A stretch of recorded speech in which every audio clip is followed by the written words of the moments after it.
O senador já está conosco aí? Graças a Deus. Então vamos lá. Vamos novamente. Nós temos a honra de receber aqui no Balanço Geral o senador Roberto Rocha. Agora a conexão já foi refeita aí, tudo certinho. O senador Roberto Rocha, do PSDB do Maranhão. O senador entregou nessa semana o relatório da reforma tributária que prevê uma série de mudanças nos tributos brasileiros.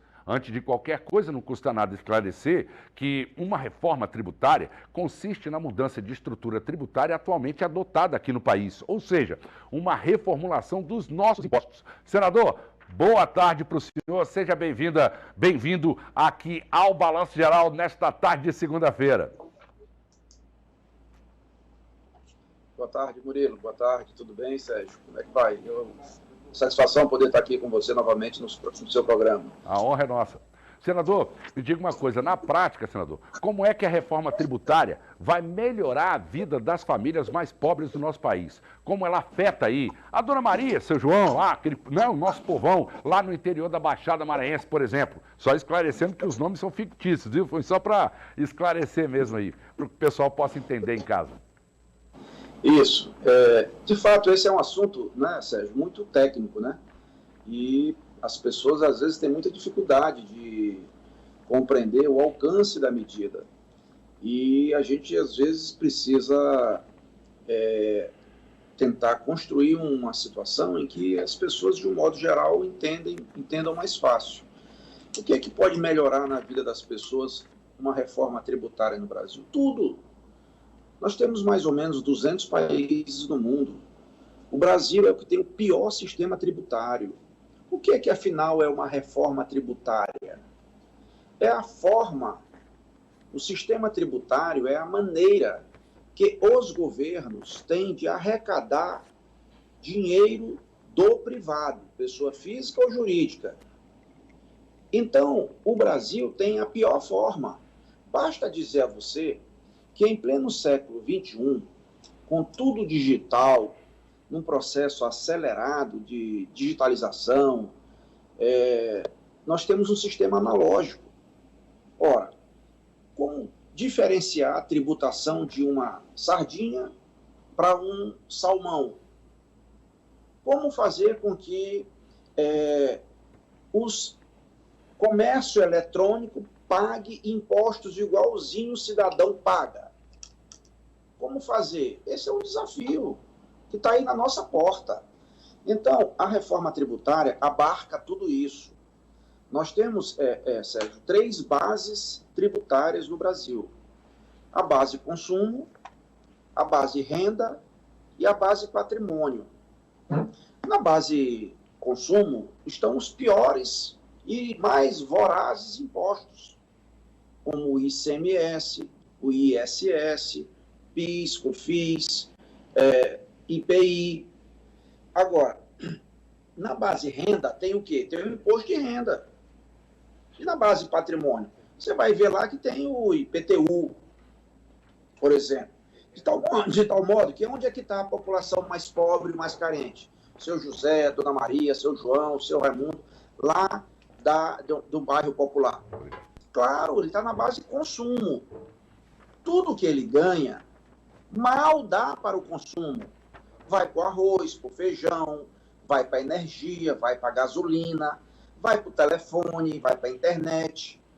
Agora, quem ganha mais tem condição de ter excedente, sobra. Além do consumo, tem sobra. E essa sobra vai para a renda, bota na bolsa, aplica de algum modo no mercado financeiro ou compra o patrimônio. Então, é óbvio que a reforma tributária que nós estamos tratando, que é da base consumo, é a reforma que mais atende aos interesses da população brasileira, especialmente os mais pobres.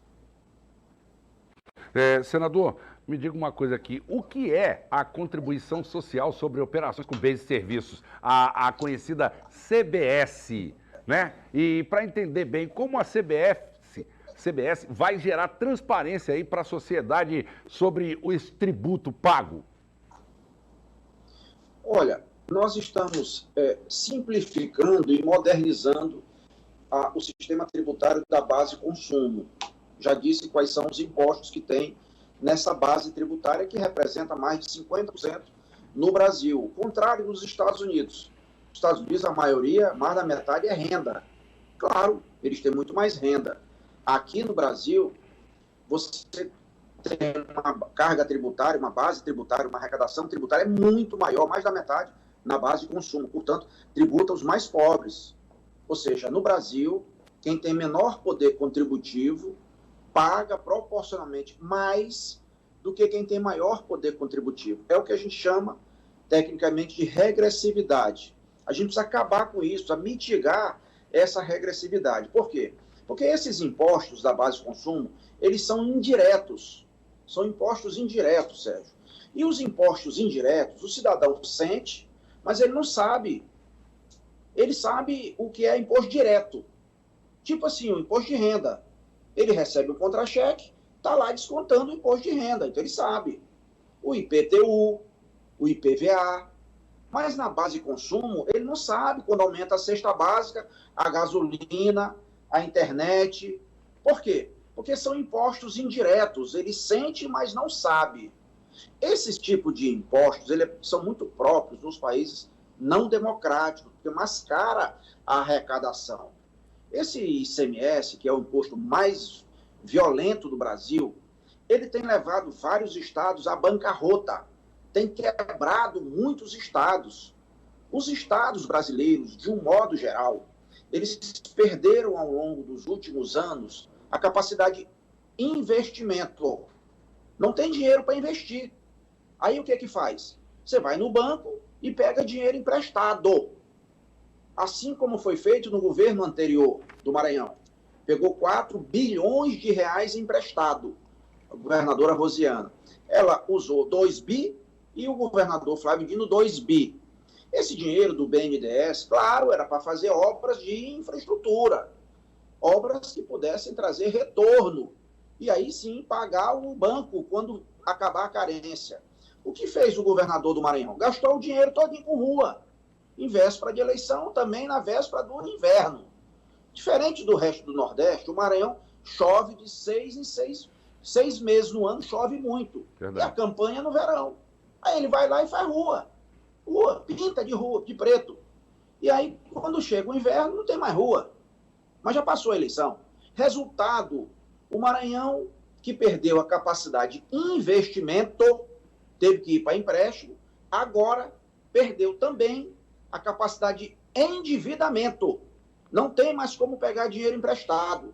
Mais ou menos, Sérgio, é o seguinte, o cidadão pobre, e o Maranhão não é que seja pobre, mas as pessoas são pobres e o Estado é do povo. O Estado não é do governador nem do senador. Claro. O Estado é do povo. Então, vejam, uma família pobre, vamos traduzir o Maranhão como se fosse uma família. Uma família que está na Baixada Maranhense agora, por exemplo, nos assistindo.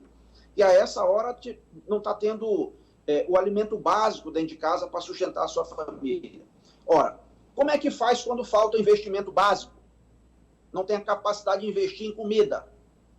Vai na quitanda do lado e compra emprestado, fiado, correto? Aí ele vai depois, não paga aquela quitanda, aí vai na outra, depois vai na outra. Até ele perder, além da capacidade de comprar comida, que é o investimento básico, ele também perde a capacidade de endividamento, não pega mais emprestado na quitanda. Pronto, é o Maranhão. É a situação que chegou o Maranhão. É a situação que colocaram o Maranhão. Então, amigo, a situação requer uma grande e profunda reflexão. Eu sou do Maranhão, com muito orgulho, é o meu partido, é o meu Brasil, e esse assunto, reforma tributária, eu sei que ele desperta muito pouco interesse político eleitoral. Basta você ver quem é no Maranhão que trata disso. É verdade. Basta você ver. Os políticos estão no interior do Maranhão fazendo pré-campanha, até campanha aberta, comício e tudo. Eu estou trabalhando pelo Brasil e pelo Maranhão. Agora, eu faço isso porque eu tenho a convicção, Sérgio, de que a melhor maneira de combater a pobreza é gerando riqueza. Isso. Gerando riqueza. Isso significa que um lugar lá no interior do Maranhão, ele só vai ter condição de criar oportunidade para aqueles cidadãos, se chegar uma padaria, uma lanchonete, uma indústria, uma empresa, que possa fazer com que as pessoas tenham oportunidade de emprego. Observe uma coisa, veio para São Luís agora, com o nosso estímulo, a loja da Havan, que gerou uma grande polêmica. Nós sabemos, por conta de uma estátua. Rapaz. E olha que não é a estátua de Pedrinhas, não. É a estátua da Liberdade. Bom, aí o que acontece? Sabe quantos currículos a Havan de São Luís recebeu para pessoas buscando emprego? Mais de 60 mil currículos. Entenda o tamanho do desespero das pessoas em busca de uma oportunidade. O Luciano Hang, que é o dono da Havan, ele me disse em Brasília, agora na CPI, que eu fui lá dar um abraço nele, ele me disse que a loja de São Luís, exatamente por conta da polêmica que criaram no Maranhão todo, é a loja nesse mês que vai mais vender em todo o Brasil. Por mais contraditório que possa parecer, no estado onde tem as pessoas mais pobres, tem a loja da Havan que mais vende. É inacreditável, mas é porque foi criada uma celeuma absolutamente desnecessária e burra por conta de uma estátua numa empresa privada. Então, observe o tanto que é importante a Zema, Zona de Exportação do Maranhão, que já é lei. A quantidade de empresas, de indústrias que em breve o Maranhão vai receber é algo inacreditável. Eu sei o que eu estou falando. De tal modo, amigo, que esses dois projetos, a Zema, que é uma ZPE, Zona de Processamento de Exportação, que, na verdade, é um distrito industrial voltado para o mundo, com condições especiais, não tem imposto, e a reforma tributária, isso vai permitir um melhor ambiente de negócio e vai chamar empresas para o Maranhão. Porque o Maranhão não é igual aos outros estados do Nordeste, querido.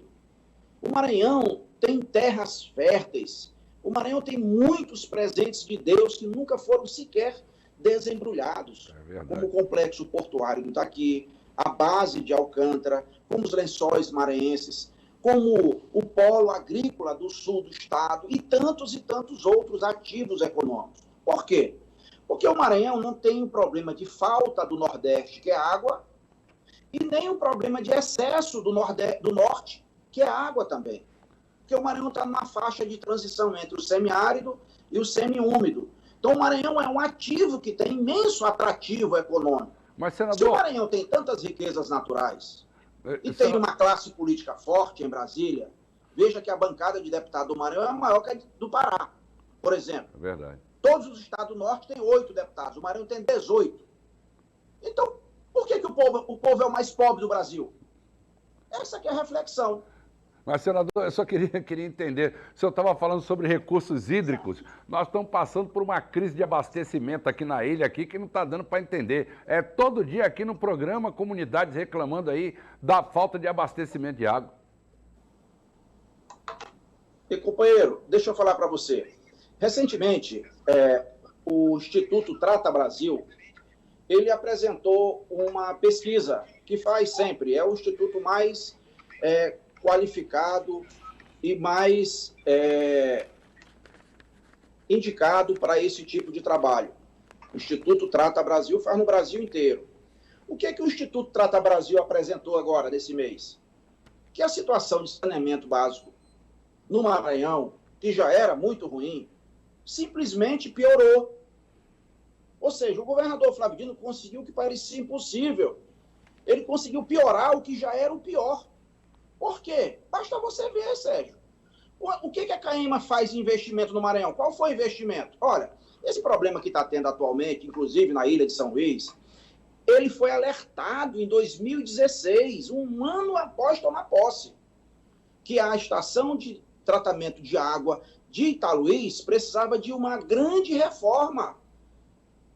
Reforma no seu leito filtrante, reforma nos decantadores. Precisa fazer uma reforma, porque tem época do ano que tem muitas algas, e essas algas impedem o melhor funcionamento das bombas. E isso é uma das causas da falta de água na ponta, no cano, na torneira.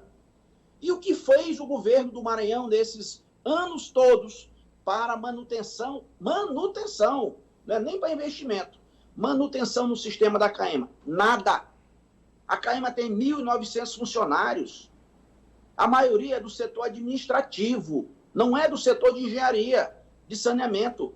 Observe quando foi feito o último concurso para funcionários, para servidores na CAEMA, para engenheiros, principalmente. Foi em 2014, antes do atual governo, ainda foi no governo da Rosiana. Esse governo, portanto, é uma grande farsa, um grande fake. E ele, o que fez? O que ele fez? Ele orientou o voto contra a lei do novo marco legal do saneamento básico, que é a única saída que o Maranhão tem para oferecer serviço de saneamento ao seu povo. A prova, Sérgio, é verificar o que está acontecendo nos outros estados. Lá em Alagoas, na região metropolitana de Alagoas, foi feito o leilão dos serviços. Só de outorga, que é a concessão, foi mais de 2 bilhões de reais e mais 3 bilhões de investimentos contratuais. Então, significa que naquela região metropolitana de Maceió, capital do estado, pobre como o Maranhão, terão mais de 5 bilhões de reais de investimentos. E o sistema vai ser universalizado. O que fez no Rio de Janeiro, na SEDAI? 50 bilhões? Vem cá, e no Amapá, aqui do lado, recentemente? O estado que só tem 16 municípios. Em 2 deles, tem 86% da população, que é Macapá e Santana. Foi transformado aquele estado num lote, porque a lei prevê que você pode, para não ter sistemas pequenininhos, de pequenos municípios que não têm atrativo econômico, você fazer lote de municípios. Então, é a mesma coisa dos aeroportos.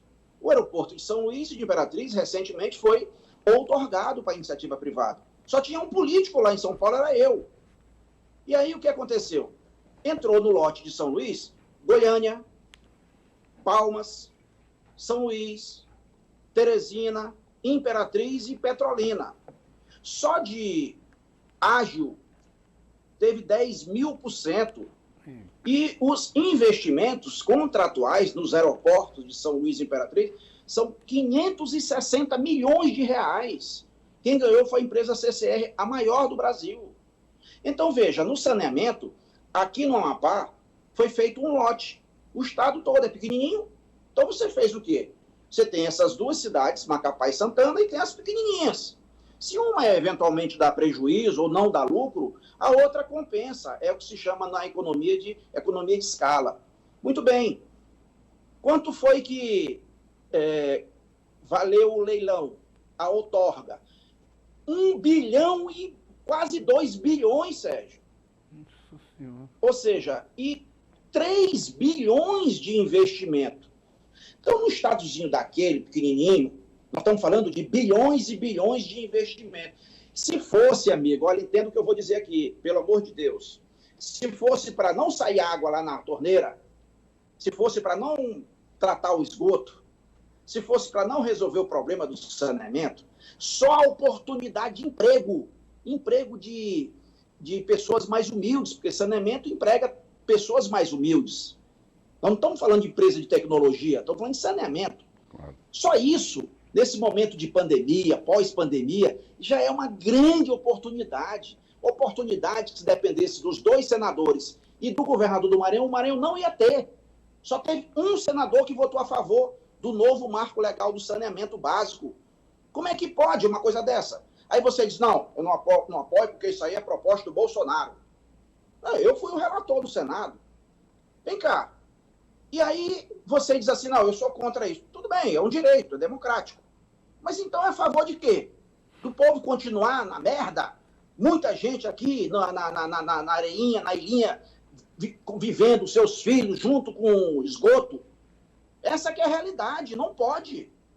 Esses caras têm que prestar conta para o maranhense. Desculpa a expressão, mas eu fico indignado quando eu vejo isso. Nós temos as nossas praias todas poluídas. Todas. Todas poluídas. Por quê? Porque com o advento do Plano Real, houve muita poupança e houve crédito. Então, a Caixa Econômica financiou muitos condomínios. Foi criado o Minha Casa Minha Vida, que se chama hoje Casa Verde e Amarela. Então, milhares, dezenas de milhares de unidades habitacionais foram construídas na ilha de São Luís. Muitos condomínios na periferia, cujo terreno era mais barato. E aí, o que aconteceu? Sem o devido saneamento básico, que a CAEMA não está equipada, nem com equipamento material, nem pessoal. Investimento zero. O que aconteceu? Esses rios que tinham aí há até 20 anos atrás, 15 anos, a gente tomava banho nos rios da ilha. É verdade. Eu levava meus filhos para tomar banho em alguns rios de São Luís. Todos viraram esgoto a céu aberto. Todos. E a água do rio corre para onde? Para o mar. Para o mar. Então nunca vai limpar as praias se não limpar os rios. E o senador Roberto Rocha está com um projeto de revitalização ambiental de todos os rios da ilha de São Luís. Ninguém no Maranhão cuida de fazer projeto, Sérgio. Por quê? Porque projeto é muito caro, projeto não dá voto e demora demais. Os meus companheiros e companheiras que estão nos ouvindo agora, da Baixada Maranhense, a primeira emenda que eu fiz como senador da República foi fazer o projeto dos diques da Baixada. Sai de Viana e vai até a cidade de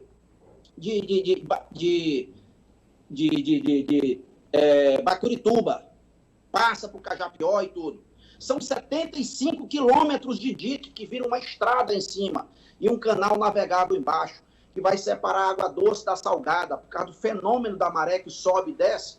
E como os rios estão morrendo, a tendência é a água do mar entrar para dentro do rio. Então a água está salgada.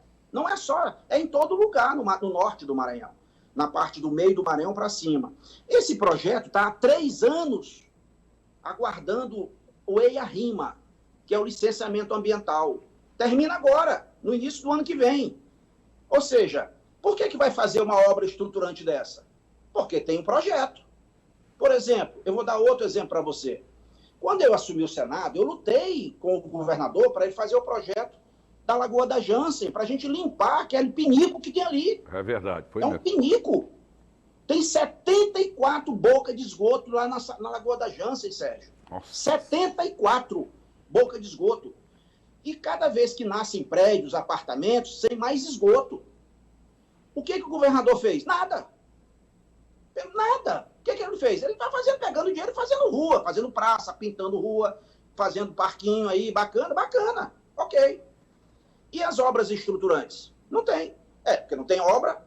Se não tiver o projeto, você faz obra sem projeto, se for uma pracinha, se for uma pintura de rua, mas estruturante tem que ter projeto, claro. Muito bem.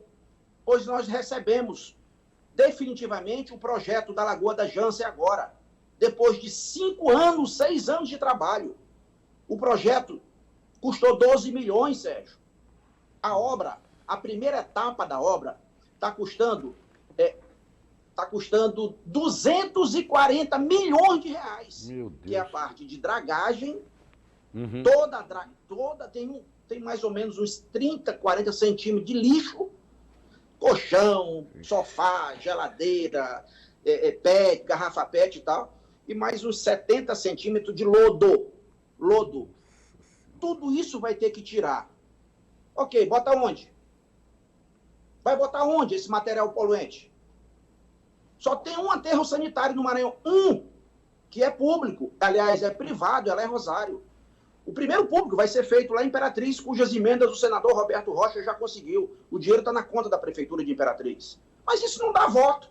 Ninguém está ligando para isso. Agora, só de logística está dando quase 100 milhões. Nós vamos fazer essa obra. Ainda nesse mês, eu espero trazer o ministro do Desenvolvimento Regional aqui em São Luís. Estou tratando com o presidente Bolsonaro para saber se ele também pode vir, para anunciar essa obra, já que o projeto está pronto. O que eu estou dizendo a você é que a CAEMA, transformaram a CAEMA em quê? Num cabide de emprego. Um monte de gente recebendo pela CAEMA. Ô, Sérgio, você sabia que a Caema não paga nem sequer a conta de energia dela? Que isso? Ei, você é um formador de opinião. Ligue na Caema ou para quem quer que seja e pergunte se é pelo menos a conta de energia a Caema paga todos os meses. E não é de hoje. Não é do governo Flávio. Justiça seja feita, é de antes. É de antes. A conta de energia da Caema hoje eu não tenho certeza quanto está atualmente, porque o governador aumentou muito a alíquota do ICMS da energia e deve estar passando de 20 milhões de reais. Ou seja, o governo do Maranhão, quem? O Tesouro. Quem é o Tesouro? É a Dona Maria, é o seu João, que está na ponta da linha e não tem água. É aquele que está lá prostrado numa cadeira de roda e não pode sair de casa e não tem água. Ele é que paga a conta de energia da Caema todos os meses. Dá mais de 250 milhões de reais por ano. Isso é tirado da Caema, do Estado, das pessoas humildes do Maranhão, para pagar a conta de energia. Conta de energia da Caema, de às vezes pessoas que têm piscina dentro de casa e usam a água da Caema. Então isso é justo, Sérgio? É justo que alguém representando o povo do Maranhão, o Estado do Maranhão, vote contra um projeto que vai definitivamente resolver o problema, como está sendo resolvido em vários estados brasileiros. Senador, nós sabemos que a carga tributária desse país é muito alta, ela inibe investimentos aqui no nosso estado, inclusive, como o senhor falou, atrapalha a geração de emprego e renda e riqueza aqui para mais um estado da federação. Como vai ficar isso depois da reforma tributária? Qual a ideia do senhor e quem vai ser mais afetado com essa mudança da carga tributária aqui do país? Todos vão ser afetados, todos vão ser beneficiados. Observe bem, Sérgio. Deixa eu dar um exemplo para você, para que o nosso telespectador possa entender melhor o que nós estamos falando, já que o assunto é tão técnico e tão árido. É verdade. Se eu ligar para você agora, ou se você me ligar, você vai ligar, ou eu vou te ligar normalmente de WhatsApp. É isso? Seria. Bom, sabe quanto que é a carga tributária que nós vamos pagar? Nada. Zero. Bom, mas o cidadão lá do interior do Maranhão, que não tem internet, que não tem conectividade, ele tem um aparelho, mas ele não tem conectividade, não tem internet, como é que ele vai ter que fazer para ligar? Ele vai ter que comprar um pré-pago, correto? Só através do pré-pago. Quanto é a carga tributária? Minha Nossa Senhora. 50%. Então eu vou te dar outro exemplo. Então, a metade do crédito já vai embora só em impostos. A metade do crédito vai embora. Do meu filho, por exemplo. Aí eu levo meu filho numa clínica, no hospital, aí eu pago ou com dinheiro ou com plano de saúde. Porque o pobre não tem plano de saúde. Mesmo que o hospital bom, a clínica boa, não receba o plano de saúde, eu pago com dinheiro. Aí eu vou lá e pego o recibo. Correto? Eu e qualquer uma pessoa que pode fazer isso. Quando chega na hora, eu vou deduzir do imposto de renda aquela despesa. Tá certo? Certo. Ok. Na educação, na saúde, é assim. A gente deduz do imposto de renda. 75% das pessoas que deduzem imposto de renda neste país, de saúde e educação, tem renda acima de 30 salário mínimo, como eu. Você acha que é justo, enquanto o cidadão não tem nem educação e nem saúde adequada? Ou seja, não pode continuar dessa forma. Entendi. Você quer ver outro exemplo? Você já viu o governador tomar helicóptero de alguém aqui no Maranhão porque não pagou IPVA? Nunca. Você já viu ele tomar iate? Ou então um jatinho de alguém? Nunca. Por quê? Será que ele tem um coração tão ruim que só quer tomar moto de quem trocou por um jumento para sobreviver? Ou um carro para poder trabalhar? Não é, não. É porque no Brasil, quem tem iate, tem jatinho e helicóptero, não paga IPVA. Olha aí. Mas a nossa proposta vai ter que pagar IPVA. Isso vai aumentar a receita do Estado e dos municípios. Claro. Já que o IPVA é um imposto compartilhado entre os dois. Eu só estou dando aqui alguns exemplos, que é para que você entenda bem. O cidadão que ganha um auxílio emergencial ou um Bolsa Família. R$ 190 em média o Bolsa Família, que agora nós vamos aumentar para R$ 300, um aumento de 50%. E o presidente Bolsonaro tem um desejo, e nós conversamos muito sobre isso, ele sabe que o Maranhão é o que tem mais Bolsa Família no Brasil, 1 milhão de Bolsa Família. Nós queremos, até o final do mandato, do dele e do meu, nós queremos dobrar o Bolsa Família. Opa. 50% esse ano e 50% o ano que vem. Se não fosse a pandemia, já dobrava esse ano, mas não dá. Muito bem, o cara que recebe um Bolsa Família, R$ 190, ele pega o dinheiro e bota na renda, é? Ele vai investir na Bolsa? Ou ele vai comprar um apartamento na Península? Não, ele vai botar no consumo. Arroz, feijão, energia, combustível, comprar um telefone pré-pago para poder se comunicar com quem quer contratar ele para algum trabalho. Ok. A carga tributária dele é imensa. Você sabe que no Maranhão, a carga tributária do ICMS é uma coisa horrorosa. É imensa, é injusta e desigual. Eu posso dar para você inúmeros exemplos, Sérgio. No combustível, por exemplo, senador. Percepção exata do que nós estamos falando. Um anel de brilhante paga 12% de imposto. Mas o litro de gasolina no Maranhão paga mais de 30% de imposto. Pronto, é mais ou menos isso. Era isso que eu estava querendo colocar com relação ao valor final do combustível quando chega nas bombas aí pra gente aí. Então, aí o que vai acontecer na nossa proposta? A gente está criando o IVA dual. IVA é o Imposto de Valor Agregado. Existe em 170 e tantos países dos 200. Ok. Como o Brasil é um país continental muito grande, as diferenças são imensas de uma região para outra, e tendo em vista um ambiente político de muito nervosismo entre o governo federal e os estados, é impossível criar um único imposto da base de consumo, que era nosso desejo, o IVA, unificando os impostos federais, estaduais e municipais. Para não deixar de fazer nada, como nos últimos 40 anos, a gente contornou como a água o obstáculo e apresentou o IVA dual.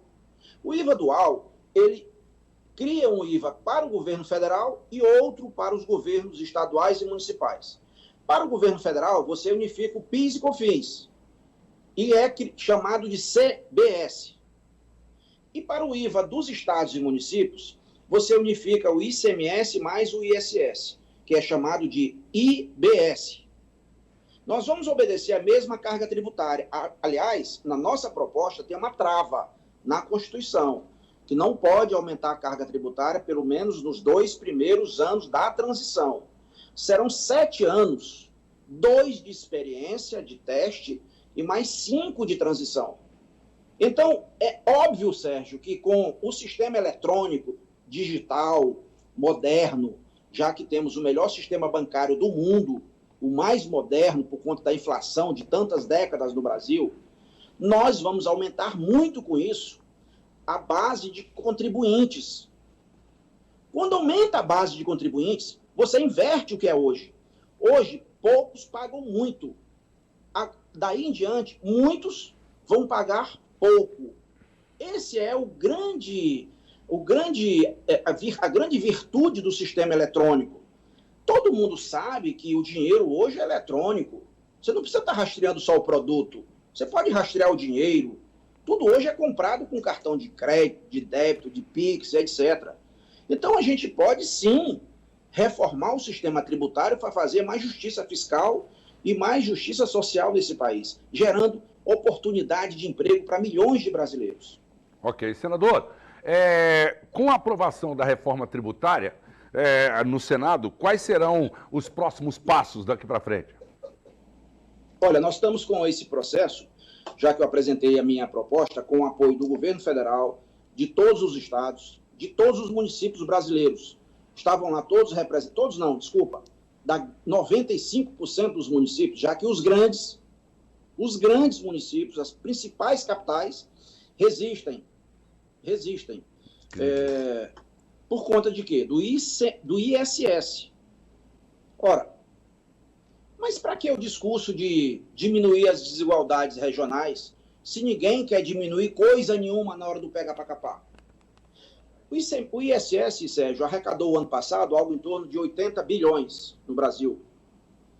Esse imposto ele é exclusivamente dos municípios. Você sabe que em 15 municípios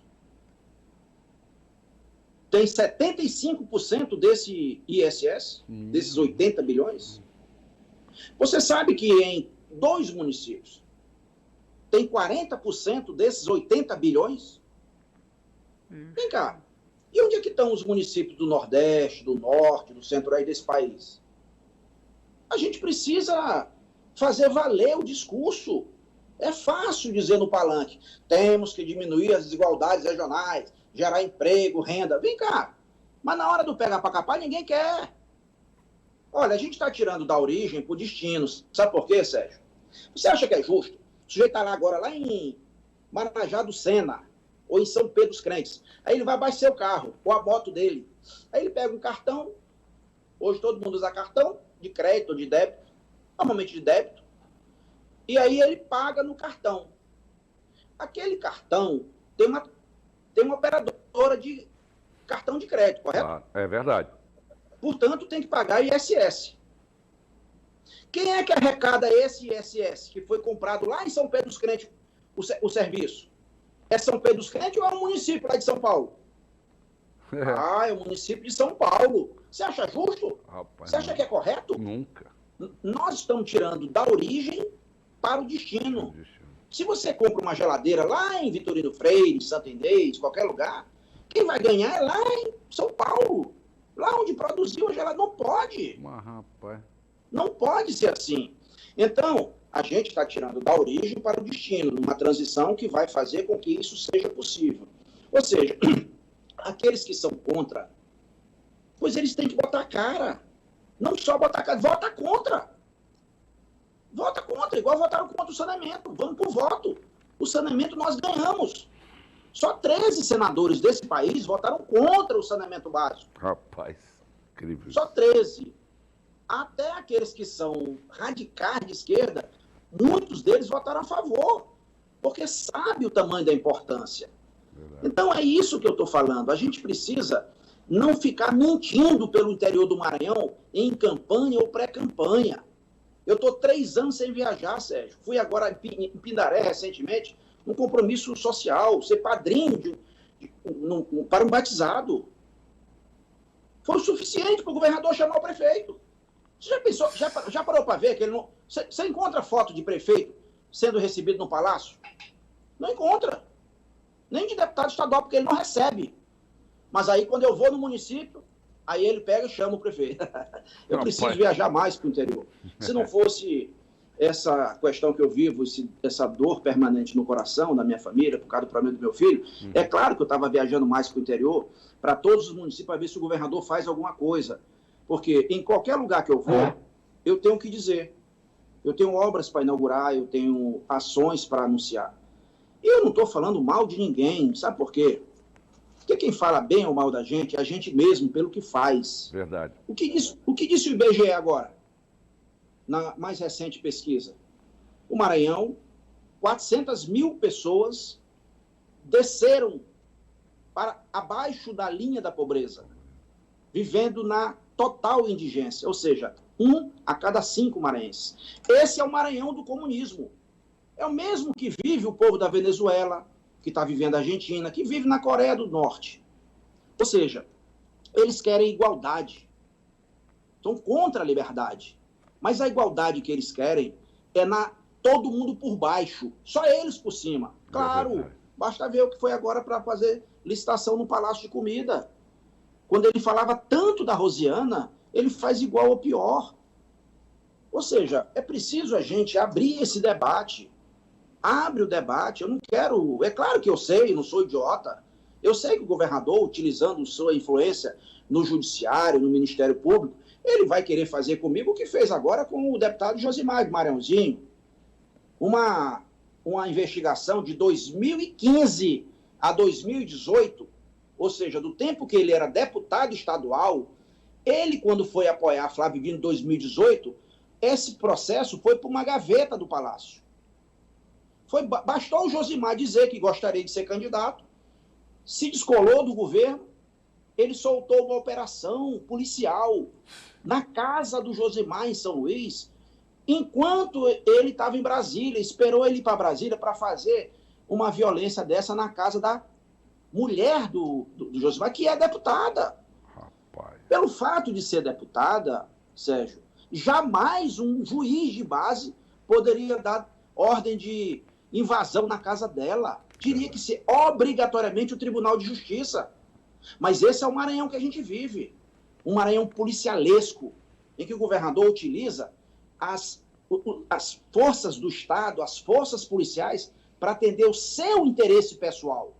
Nós temos já centenas de decisões judiciais no Maranhão de reintegração de posse que não cumpre, porque ele não respeita o direito de propriedade. Aí o Maranhão está cheio de milícia, porque a polícia é proibido de cumprir decisão judicial. Mas quando é para perseguir um político, aí ele usa a polícia. É claro que vai usar contra mim. Eu só dou um recado para ele. Usa contra mim, viu, governador? O dia que você usar contra um filho meu, um parente meu, você vai se entender comigo, é de homem para homem. Não é de político para político, não. Senador, uma última pergunta para o senhor aqui, rápido. Senador, uma pergunta que todo brasileiro faz é o seguinte: com a reforma do sistema tributário, vai haver aumento da carga tributária? O que o senhor pode garantir sobre esse assunto aí? Eu acabei de dizer, Sérgio, que nós temos uma trava na Constituição. Eu coloquei uma trava no projeto que proíbe aumento da carga tributária. Você não pode partir para uma reforma tributária sem levar em conta alguns pressupostos, algumas premissas. Por exemplo, não dá para diminuir a carga tributária no primeiro momento, porque ninguém quer abrir mão de receita. Pergunta se o governador abre mão de receita. Não abre. Mas também não pode aumentar a carga tributária, porque ninguém aguenta mais. A gente vai diminuir a carga tributária quando mudar o sistema. Quando a gente tiver um sistema mais moderno, mais simples, mais viável, mais justo, é claro que a carga tributária vai diminuindo. Por quê? Porque o número de contribuintes vai aumentando. Senador, eu gostaria que, neste final de entrevista, o senhor deixasse sua mensagem para todos do estado do Maranhão. E, antes de tudo, quero agradecer ao senhor por ter disponibilizado o tempo do senhor aí para nos atender aqui no Balanço Geral mais uma vez. Eu agradeço, Sérgio, e quero me colocar sempre à disposição. E quero pedir a você e aos nossos telespectadores, principalmente, desculpa por alguns excessos que a gente comete, porque ninguém é de ferro.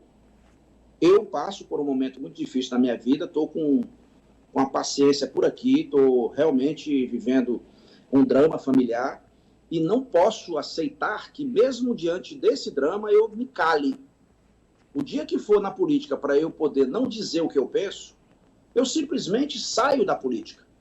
Eu não dediquei os melhores dias da minha vida, a minha juventude, ao Maranhão, a um Maranhão livre e próspero, para agora ver um governador comunista querer escravizar o povo do Maranhão. Torcer porque 400 mil desceram para baixo da linha da pobreza, porque assim é mais fácil de controlar, porque não é pela cabeça que controla, é pela barriga, pelo estômago. Não conte comigo para isso. Você pode quebrar louça do palácio, você pode fazer o que você quiser. Você pode fazer até o que quiser contra mim. Mas eu não vou nunca deixar de denunciar esse tipo de prática abusiva. Nunca vou deixar de denunciar. De tal modo que eu quero aqui agradecer a oportunidade e sobre este e outros temas eu me coloco à disposição para novos e necessários esclarecimentos. Um abraço a você e fica com Deus. Um abraço, senador. Muito obrigado pelos seus esclarecimentos. É sempre muito bom ter o senhor conosco aqui no Balanço Geral. Ok? Tudo de bom. Valeu. Tá aí, o senador Roberto Rocha, do PSDB, aqui no Balanço Geral, esclarecendo a todos aí do estado do Maranhão sobre diversos assuntos, inclusive sobre o sistema tributário do nosso país, que é uma carga realmente pesadíssima.